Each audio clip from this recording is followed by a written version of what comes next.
Сәлем достар. Манчестер Юнайтед футбол клубы ағылшын футболының тарихындағы ең даңқты бетке тұтар футбол клубтарының бірі. Жалпы дәл қазірдің өзінде Манчестер Юнайтед ағылшын премьер лигасының рекордтық жеңімпазы болып саналады. Бұл 2025 жылдың сәуір айының статистикасы. Және де ағылшын футбол тарихындағы алғашқы требл жасаған футбол клуб Манчестер Юнайтед болған. Алайда сол Манчестер Юнайтедте кезінде ойнап, немесе сол үлкен үміттермен Манчестер Юнайтедке ауысып, бірақ олардың Манчестер Юнайтедте ойнағанын көп адам біле бермейтін футболшылар бар. Бүгін сіздерді сондай топ 5 футболшымен таныстырғым келеді. 5-ші орында ағылшын премьер лигасының 2016 жылғы чемпионы, Челси футбол клубының, Лестер футбол клубының бұрынғы ойыншысы Дэнни Дринквотер. Жалпы Дэнни Дринквотер жас шағынан Манчестер Юнайтедтің тәрбиеленушісі, сол Манчестер Юнайтедтің академиясында ойнаған, алайда кейіннен сол өзінің командадағы мүмкіндігіне ие бола алмай, басқа клубтарға ауысуға мәжбүр болған. Жалпы Дэнни Дринквотердің мансабы жайында сол Лестерге дейін және Лестерден кейін де бекке бөліп айтсақ болады. Лестерге дейін бір керемет ойын көрсеткен жоқ, және Лестерден кейін де дәл солай деп айтсақ болатын шығар.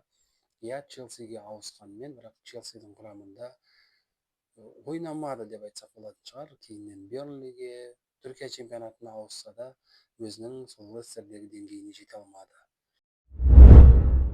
Және бүгінгі 4-ші орындағы футболшы, ол ұзақ жылдар бойы ағылшын премьер лигасының басқа клубының сол орны ауыспайтын қақпашыларының бірі болған Тим Ховард.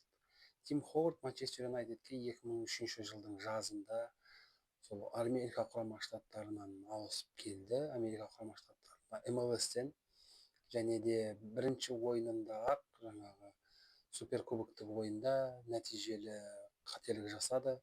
Кейіннен әрине кішкене ойынын реттегенмен, бірақ сол жылдары Манчестер Юнайтедтің қақпашылары жалпы жаңағы бір жақсы қақпашыға ие бола алмады сол жылдары Манчестер Юнайтед, және сол бір сәтсіз қақпашылардың бірі ол Тим Ховард болды.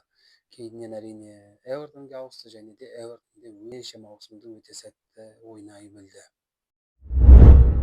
Бүгінгі 3-ші орындағы ойыншы ол Манчестер Юнайтедке толыққанды трансфермен ауысып келмеген, жалға ауысып келген, аты аңызға айналған швециялық ойыншы Хенрик Ларсон.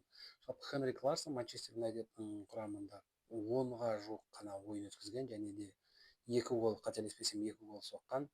Және араға көп жылдар салып, Хенрик Ларсон өзінің автобиографиялық кітабында сол кездегі 2007 жылғы маусымда Манчестер Юнайтедтің құрамында қалмағанына қатты өкінетіндігін айтқан.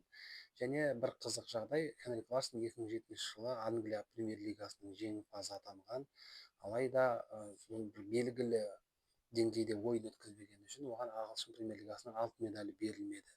Араға көп жылдар салып, тек қана 2019 жылы ғана Хенрик Ларсон өзінің ағылшын премьер лигасының жеңімпазы деген алтын медалін жаңағы почтамен ағылшын футбол ассоциациясы салып жіберген. Міне осындай бір қызық жағдай бар. Және 2-ші орында атағынан ат үркейтін, азуын айға білеген, сол 10-ші жылдардағы Европаның ең үздік шабуылшыларының бірі, Роналду мен Мессиден кейінгі 3-ші жаңағы алып күш десек болатын шығар, Атлетиконың Испаниядағы 3-ші алып күш болуына үлкен үлес қосқан ойыншылардың бірі, ол әрине Радамель Фалькао. Эль Тигреде Хенрик Ларсон сияқты Манчестер Юнайтедке жалға келді, және де бір ғана маусым өткізді, бірақ өкінішке орай 25 ойында 4 қана гол соқты. Және де жалпы бүкіл Манчестер Юнайтед үшін Радамель Фалькао жарақатынан жаңа ғана айыққан ойыншы болатын сол уақытта, және де ешқандай да өзінің деңгейіндегі ойын көрсете алмай, бір жылдан кейін, бір маусымнан кейін Челсиге ауысты. Бірақ Челсиде де тура сол Радамель Фалькао барған маусымнан бастап құлдырау басталды да, ол жақта тіпті бір ғана гол соқты, және ағылшын премьер лигасындағы Эль Тигренің жорығы осылай сәтсіз аяқталды. Және бүгінгі 1-ші орында испаниялық аңыз футболшы, сол бір кезіндегі праймдық Испанияның негізгі қорғаушыларының бірі, орталық қорғаушыларының бірі ол әрине Барселонаның аты аңызға айналған қорғаушысы Жерар Пике. Жерар Пике ең алғаш өзінің 16 жасында Ла Масиядан Манчестер Юнайтедке 2004 жылы ауысып келді және негізгі құрамға көп ойын өткізбесе де, негізгі құрамға болашақтағы кандидат ойыншылардың бірі болып саналатын және де 2007-2008 жылғы маусымда өте жиі негізгі құрамнан орын алып жаңағы чемпиондар лигасында да жақсы ойындар өткізіп жүрді. Одан бұрынғы бір маусым алдын ол Испания Ла Лигасында Сарагосаның құрамында ойнады. Жалпы Жерар Пикенің топ футболшы болуы сол уақытта белгілі еді. Алайда сол бір Ла Масияның қаны өзіне тартпай қоймады. 2007-2008 жылғы маусымнан кейін Жерар Пике Барселонаға ауысып, кейінгі болған жағдайлардың барлығы ол нағыз аңыз десек болатын шығар.